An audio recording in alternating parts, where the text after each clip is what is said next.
Today, Precarious plays Metroid Prime 3, Corruption.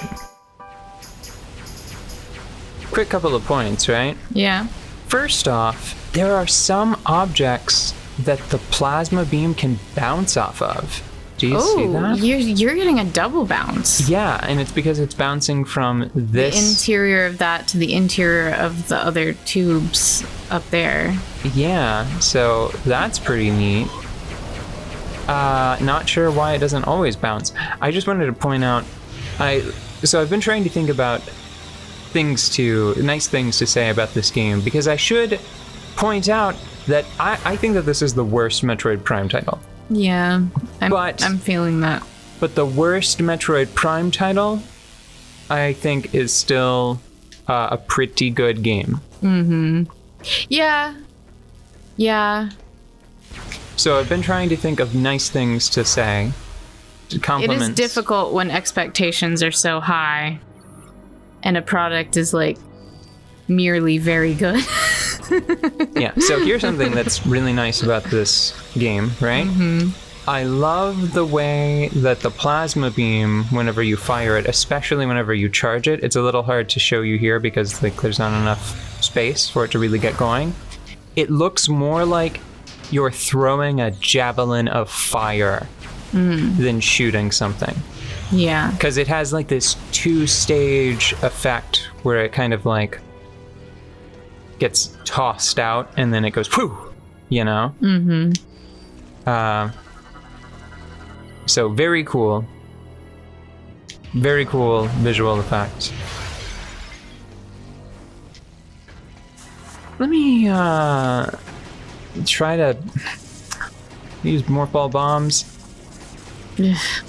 These little rodents, these little unnecessary critters.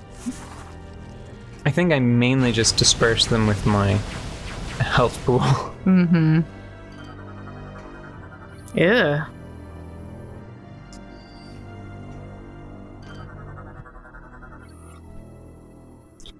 Yep, everybody got blown up with an energy grenade. Got it. So now we're on a spaceship, right?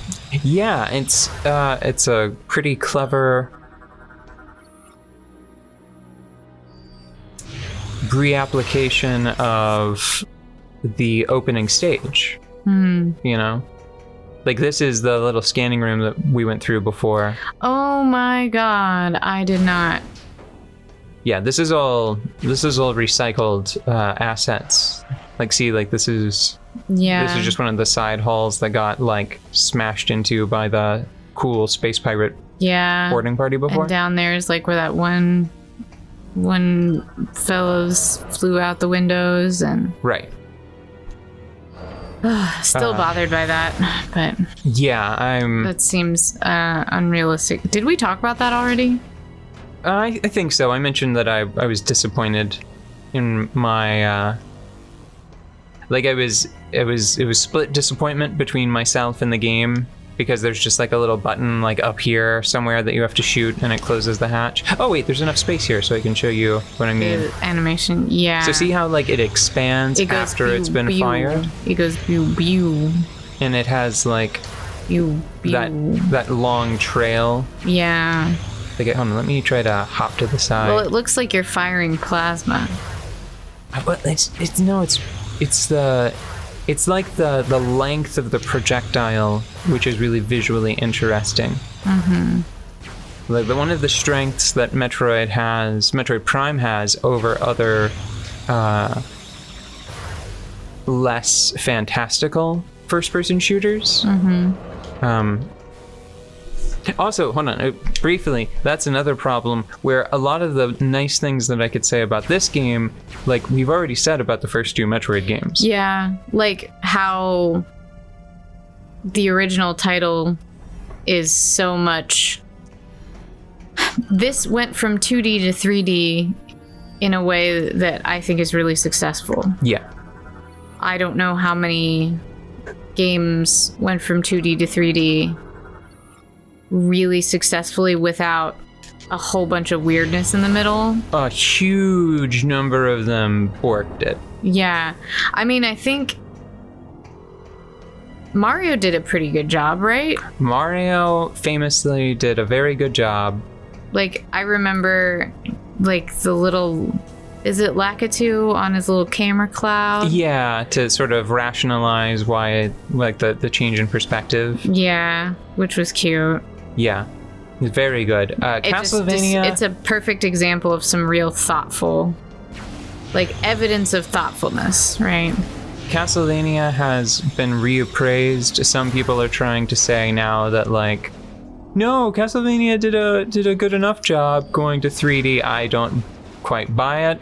I don't think so either. I didn't play that game, but I did watch you play some of it. I don't think you did. Because I think that you're thinking of a much more recent title. What game do you think we're talking about? I think I'm talking about the one where Mr. Picard is in. Lords of Shadow. Yeah. No, man. That one I think I actually like that game more than most people, I think. Like, I'm actually really fond of Lords of Shadow. Yeah, I know. And not just because the game, spoilers for Lords of Shadow, the story ends with you, like, pile driving actually Satan. Yeah. Like, future Dracula and Satan get into, like, a WWE match.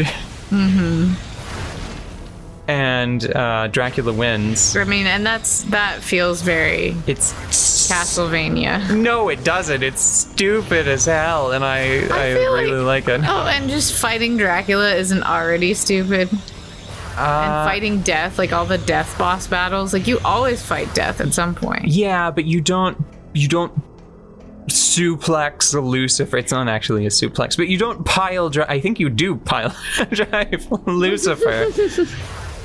All right, fair point. But getting back to 2D to 3D, I'm realizing that there are other Castlevania games that aren't the platformers that I'm familiar with. Right. So I think if I'm remembering correctly, the first 3D Castlevania game was on the N64, and it was... Was it really just Castlevania 64? I think it might have been Castlevania 64, and then there was another one that had like a subtitle. Yeah. That was a little more memorable. It was Castlevania... It was basically like the finished draft of the first one on the N64 that had more of the features that they wanted to include, and like you play as a werewolf is your main character. Anyway, I wanted to play it when I was young, but I was so young that I couldn't get anyone to rent it for me because it looked too scary. Yeah. Like my great grandfather was like, no. Why don't we just rent you Harvest Moon 64 again? And then I was like, okay. You know what? I'll take it. I do love Harvest Moon 64, and it is available this week, so I'm gonna get it. And then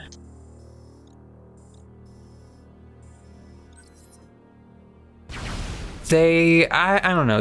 I've actually watched a retrospective on 3D Castlevania games recently. Yeah. There are a lot of them that I'm actually like interested in trying to play now, because it looks like some of them are better than I had heard. Right. I think some of my least favorite 2D to 3D moves have all been strategy titles, because like the sprites were really good. Oh yeah. And then Fire Emblem, that first transition they made it a little better, but Fire Emblem remains like a little bland in comparison. I would argue successfully, don't even step to this, anyone in the world that doesn't want their afternoon to just get fucking wasted fighting with me about this one. Fire Emblem has never figured it out. it still hasn't figured out how to present its content in 3D. Yeah, I don't like it. I still engaged with some of the 3D titles, but it just hasn't been. I hate to sound like that, but it just hasn't been the same. Like, no, it's there's just no not reason... as good, and there's no reason to do 3D. Like, why? Why? Well, no, there are advantages to having it be in 3D, but they have accepted those advantages without doing the necessary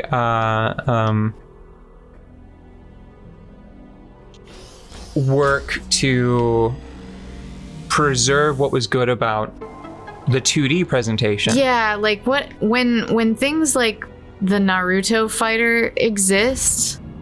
Oh, you mean because there are way too many Naruto games. Like there are a huge number. So I think the one that we're both thinking of right now, it's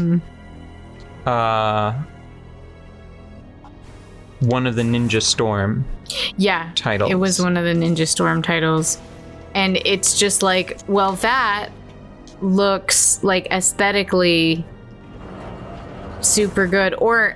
And this is maybe a little too much to ask sometimes because it took a lot to do it, but that one fighter with I can never remember the name of the title, but I can remember the stupidest fighter character where it's like those three doofuses that happen to be loved by this mega goddess. It is Grand Blue Fantasy Versus. Yeah, Grand Blue Fantasy Versus is a freaking masterpiece of what 3D can be whenever the development goes to the lengths required to keep preserve its the charm. Yeah, exactly. It's so gorgeous. I don't like that is the tops, right? So I don't really expect that.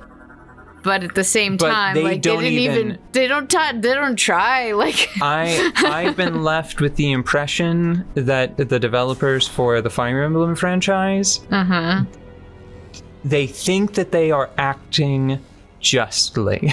They think that they are on the right side of history, and they're not. Whoa, that's a vacuum. Hey, let's close that off. Let's come back in a little bit.